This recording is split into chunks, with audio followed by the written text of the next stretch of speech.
Godkiller. The name sounds rather ominous, doesn't it? There's been quite a few Godkiller arsenals when it comes to the adventures and misadventures of Iron Man. For example, deep space armor designed by Tony Stark is often referred to as the Godkiller armor. Godbuster armor is another armor that's been popularized under the Godkiller name. However, today, we won't be talking about those armors. Today, we will be talking about the Godkiller armor that was designed by the celestial beings known as the Aspirants to face off and defeat the creators of Eternals known as the Celestials. This humongous weapon is far greater than we could have imagined, both in sheer size and the raw power it has. Kieran Gillen, the creator of this armor, truly named it aptly, and today, in this video, we will discuss why we think the Godkiller armor is worthy of its name and why it is not a threat that we can take lightly. And we will also learn if Tony Stark, our beloved Iron Man, can pilot this monstrosity and truly become the guardians of all the Avengers on Earth. So if you're interested, keep watching as we unfurl everything that is there to know about this Godkiller armor. Before we go into our explanation, we have a very small request. If you like our content, please support us by subscribing to our channel. This is a small click for you, but for us it means a lot. Thank you, and let's begin.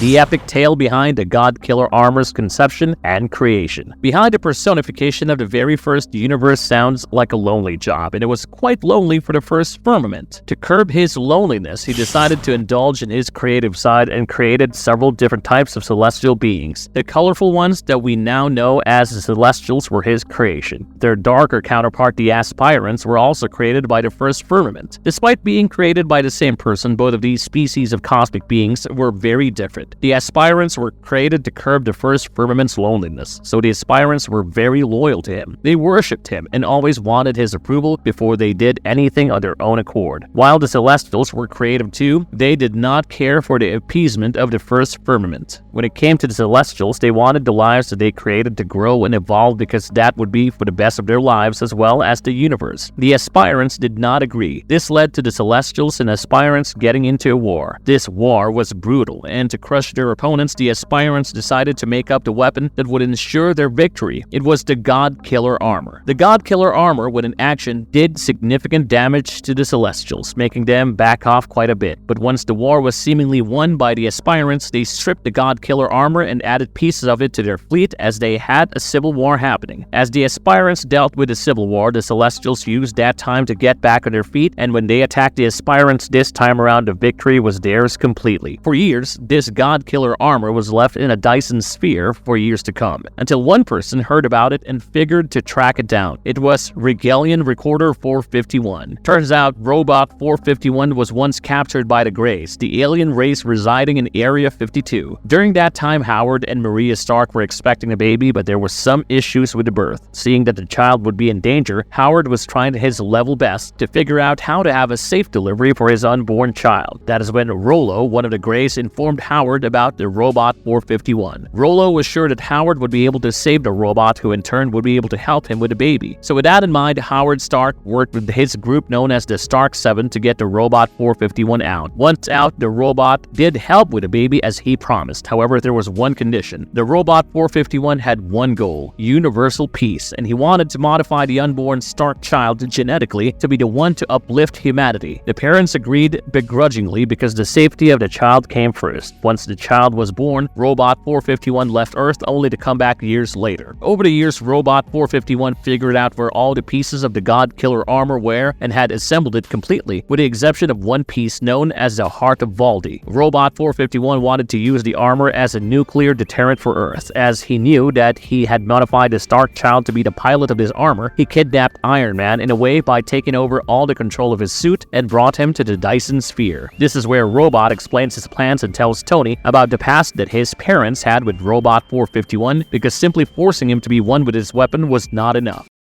A closer look at the Godkiller armor's intricate compartments and awe-inspiring physical form. Now, with such a cool name, it would be awfully disappointing if the armor did not look sick. Well, good news, it does. With gold and black accents, this armor is a behemoth. It stands tall at a whopping height of 25,000 feet, making this a 5-mile-long armor. It is like a gargantuan robot, and when we see it for the first time up close in the Dyson sphere, it does have the ability to strike fear in the heart of anyone looking at it. The Aspirants truly aspired to be the best at making a weapon to take down the Celestials, and they succeeded. This realization truly makes Tony's word ring true, that people who could have made anything decided to make a bigger gun. As we follow Tony as he runs away from the bounty hunter Death's Head, who is being mind-controlled by Robot 451 to capture him, we understand how big the Godkiller armor truly is. There is a landing bay which is near its mouth, right near those red, ominous eyes that it has. Following that, there is a main shaft, and we go further down. As Tony's running away, we realize how intricately designed the interior of the robot is, with so many chambers, passageways, and even shafts with elevators that Death's Head fell in, leading to his demise. Overall, as the Godkiller armor travels through space on the commands of Robot 451, it truly looks menacing, and it is very clear how this weapon ended up curbing the Celestials in the first bit of their war.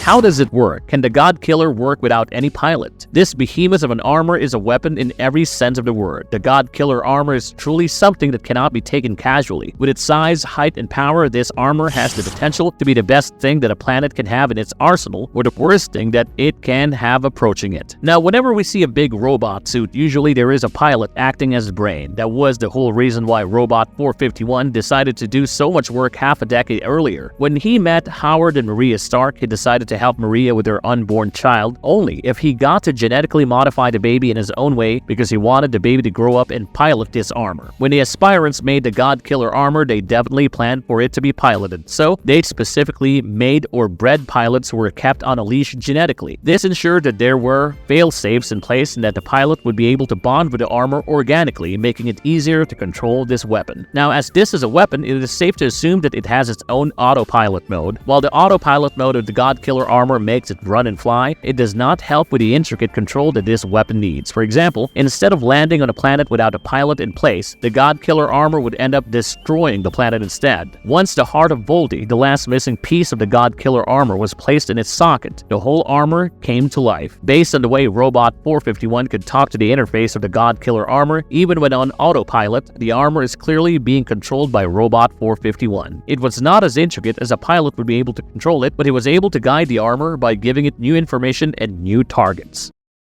Can Iron Man control the Godkiller armor? When Iron Man decides to run away, taking advantage of the momentary distraction, he shuts down Pepper, because if the computer was no longer there, Robot 451 would not be able to hack into the system and control his suit, controlling him by proxy. This led to 451 making the wise decision to use Death's Game, the intergalactic bounty hunter, to chase after Iron Man. However, that plan eventually failed when Death's Head decided to rather fall to his demise than be a mindless puppet at Robot 451's beck and call. This led to Robot 451 thinking critically, trying to find a better way of luring Iron Man out. He went and gave the Godkiller armor the command to target Hope's Pustule, the lawless planet where Death's Head had set up base earlier. Even if the Godkiller armor is told to land on a planet without a pilot, it would inevitably crash against the planet and kill every inhabitant living on it. The big brain move that Robot 451 played here basically translated to, in order to stop the Godkiller armor from destroying Hope's Pustule, Tony would have to put on the helmet and become the pilot of the armor, and once that happens, every step that he would take, even if his first step is to kill Robot 451, would be for the betterment of mankind, for universal peace, and of course being the nuclear deterrent of Earth. However, when Tony reached the mainframe and put on the helmet, he was still unable to pilot the Godkiller armor. Robot 451, who was not in that pilot room, had no idea that Tony was genuinely trying to stop the Godkiller armor from destroying Hope's Pustule, so he assumed that Tony let Hope's Pustule get destroyed because he did not want to be the pilot. This led to Robot 451 making Earth the next target for the armor. However, it turns out the genetic link that was supposed to accept Tony as a pilot was not working. No matter how much he tried, it just would not work. At first, Robot 451 refused to believe that, but when he saw that Tony was not lying, he became shell-shocked. In his mind, he miscalculated, which is why his plan is not working. But the reality is the child that he genetically modified to be the pilot of the Godkiller armor is not Tony in the first place.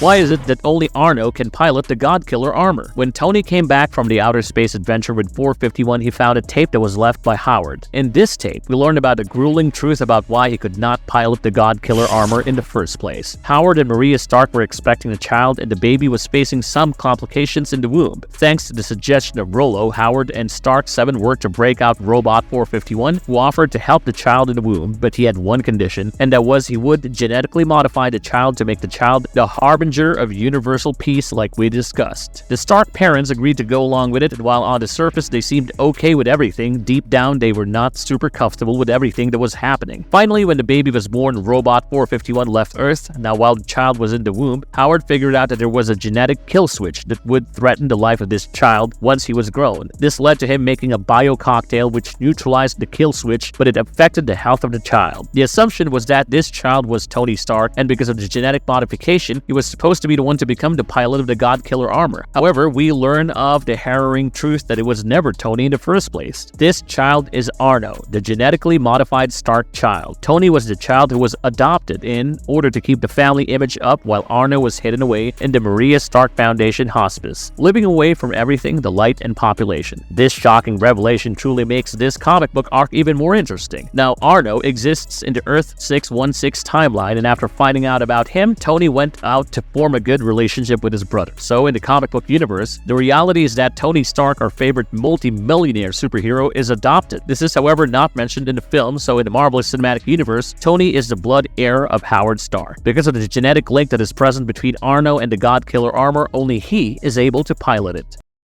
How does Tony Stark possess the key to Godkiller armor access? When 451 decided to kill himself over his miscalculation, he made sure to blip the Godkiller armor out of our dimension. He was trying to seal himself in Iron Man in the armor while he moved it from one dimension to another. In his words, Robot 451 believed that a threat like this should not be left unmanned in this universe, and if Iron Man was not a pilot, then he might as well just erase him and the Godkiller armor together. Iron Man was barely able to exit the Godkiller armor right on time before he got moved into a different universe altogether. However, that does not mean that he can reach out to it. While he may not be able to pilot it himself, he is smart enough to know how to hack into it if there is any need and command the alien killing machine using only autopilot commands. We see him mention the Godkiller armor in the original Sin issue 3.4, where he's thinking about how to take down Hulk.